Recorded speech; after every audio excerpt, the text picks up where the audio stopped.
Welcome to Suman TV. నేను మీ నవీన్. ప్రస్తుతం నేను ట్రీట్మెంట్ రేంజ్ హాస్పిటల్లో ఉన్నాను. మనతో ఉన్నారు ప్రముఖ laparoscopic and laser surgeon doctor Kareddy Sridhar Reddy గారు. హాయ్ సార్, నమస్తే అండి. సార్, చాలా వరకు కూడా హెర్నియా మీద ఒక అవేర్నెస్ చేస్తున్నారు. ఎందుకంటే చాలా ఇది లైట్ తీసుకుంటే ప్రాణాలు కూడా కోల్పోయే అవకాశాలు ఉన్నాయని చెప్పేసి తెలుస్తూ ఉంది. సో దాని సింటమ్స్ ఎట్లా ఉంటాయి అంటే, మాకు హెర్నియా వచ్చిందని మేము ఎట్లా తెలుసుకోవాలని చెప్పేసి ఒక కమెంట్ వచ్చింది, దానికి సమాధానం. సో ఇక్కడ హెర్నియాస్ అంటే ఏంటి అంటే నథింగ్ బట్ ఏదో బయట నుంచి స్వెల్లింగో లేకపోతే గడ్డ పెరగడం ఏం కాదు. ఈ కడుపులో మజిల్స్ ఎప్పుడైతే వీక్ అవుతాయో ఆ వీక్ అయిన ప్లేస్ నుంచి కడుపు లోపల ఉన్న స్టమక్ కావచ్చు, లేకపోతే ఇంటెస్టైన్స్ కావచ్చు, లేకపోతే కోలాన్ కావచ్చు, లేకుంటే దాని మీద ఉన్న కండ ఒమెంటం అంటాం, అట్లాంటివన్నీ ఏం చేస్తుంటే బయటికి వస్తూ ఉంటాయి అన్నట్టు. సో ఎక్కడ డిఫెక్ట్ ఉంటే అక్కడ బయటికి వస్తూ ఉంటాయి. ఈ డిఫెక్ట్లు ఎక్కడ ఎందుకు ఉంటాయి? డిఫెక్ట్లు మరి నార్మల్గా అందరికీ రావు, కొందరికి ఎందుకు వస్తాయి అంటే 4-5 కారణాలు చూసుకోవచ్చు. అందులో ఒకటి దగ్గు, విపరీతమైన దగ్గు ఉండడము, లేకుంటే మలబద్ధకం ఉండడము, లేకపోతే మూత్రం పోసుకోవడానికి ఇబ్బంది ఉండడము, లేకపోతే బరువులు ఎత్తే జాబ్ ఉండడము, లేకుంటే ఒబేసిటీ లావు ఉండడము. ఇట్లాంటి వాటికి ఏమవుతుందంటే కడుపులో ఉన్న మజిల్స్ అంతా కొంచెం వీక్ అయిపోయి ఒక డిఫెక్ట్ ఫామ్ అయిపోతుంది. ఆ డిఫెక్ట్ నుంచి పేగులు బయటికి వస్తుంటాయి. ఇప్పుడు మీరు ఈ పిక్చర్లో చూడండి, ఇది చూసుకుంటే స్కిన్, మీకు స్కిన్ కింద మనకు ఫ్యాట్ ఉంటుంది. ఫ్యాట్ లోపల ఇక్కడ డిఫెక్ట్ ఉంది. ఈ డిఫెక్ట్ ఉండే వరకు ఏమైంది, ఈ పేగులు మొత్తం బయటకు వచ్చేసేసినాయి. సో మనకు చర్మం ఏదైతే ఉందో డిఫెక్ట్ వచ్చే వరకు ఈ చర్మం ఇట్లా ఉబ్బిపోయింది, అంటే ఈ పేగులన్నీ బయటకు వచ్చేస్తున్నాయి. సో దీని సిమ్టమ్స్ ఏముంటాయంటే దగ్గినా, లేకుంటే బరువులు ఎత్తినా, లేకుంటే మోషన్కి మొక్కినప్పుడు కానీ, లేకపోతే పడుకొని లేచినప్పుడు సడన్గా స్వెల్లింగ్ కనిపిస్తుంది. అదే మళ్ళీ పడుకుంటే స్వెల్లింగ్ లోపలికి వెళ్ళిపోతుంది. ఒకవేళ స్వెల్లింగ్ లోపలికి వెళ్ళకపోయినా మనం చెయ్యి పెట్టి కొంచెము అటు ఇటుగా మసాజ్ లాగా చేస్తే అది లోపలికి వెళ్ళిపోతుంది. అంటే ఇనిషియల్ స్టేజ్లో పేగు బయటికి వస్తుంది, లోపలికి. మనకు ఊర్లలో ఏదో పేగు పడింది అని దొంగతా ఉంటారు, ఇదేనా పేగు వడిపోయింది అని అంటుంటారు. ఇట్లా పేగు బయటికి వచ్చిన పేగుని దొబ్బుతుంటారు. ఇది వీళ్ళు ఏమవుతుందంటే పేగు లోపలికి బయటికి తిరిగే వరకు వాళ్ళకి ఏమి ఇబ్బంది అనిపించదు.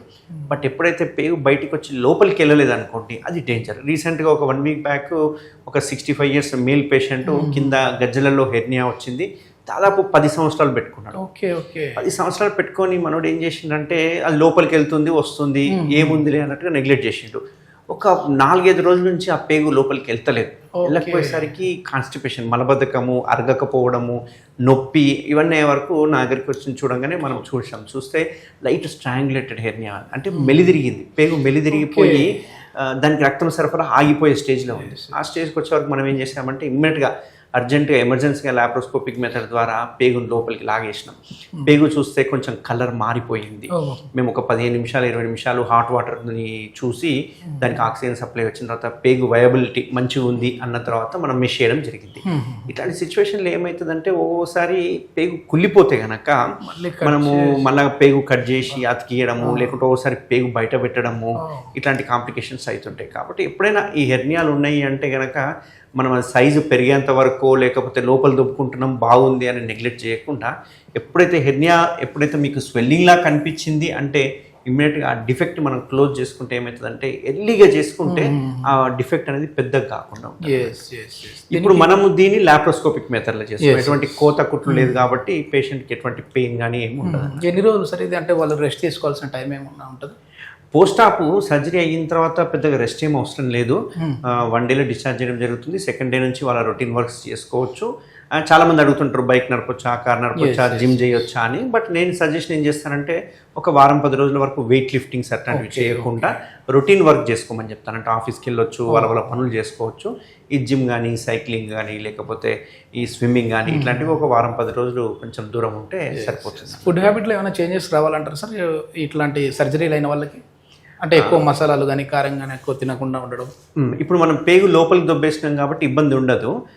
పేగు బయటికి వచ్చిపోయే వాళ్ళకు మాత్రం బాగా గమనిస్తే కనుక అరుగుదల తగ్గి ఉంటుంది, గ్యాస్ ఫామ్ ఎక్కువైతుంటుంది, అండ్ మోషన్ కూడా ఫ్రీగా రాదు. కాబట్టి ఆ సిమ్టమ్స్ అన్ని పోతాయి.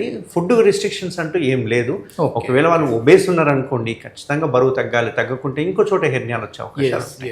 ఇది మొత్తానికి హెర్నియానే కదా ఏం చేస్తుంది అని చెప్పేసి లైట్ తీసుకున్నారంటే మాత్రం ఇది ప్రాణాల మీద కూడా వచ్చే అవకాశం ఉంటుంది. ఈ లక్షణాలు మీలో ఎవరికైనా కనపడ్డాయి అని అంటే మాత్రం ట్రీట్మెంట్ రేంజ్ హాస్పిటల్లో కోత లేకుండా లాప్రోస్కోపిక్ సర్జరీ ద్వారా ట్రీట్మెంట్ అయితే చేస్తున్నారు. సో ఫర్దర్ ఇన్ఫర్మేషన్ కోసం కాంటాక్ట్ నెంబర్ అయితే ప్రొవైడ్ చేస్తున్నాం. మీరు నేరుగా హాస్పిటల్ వారితో మాట్లాడచ్చు. Thank you sir. Thank you అండి.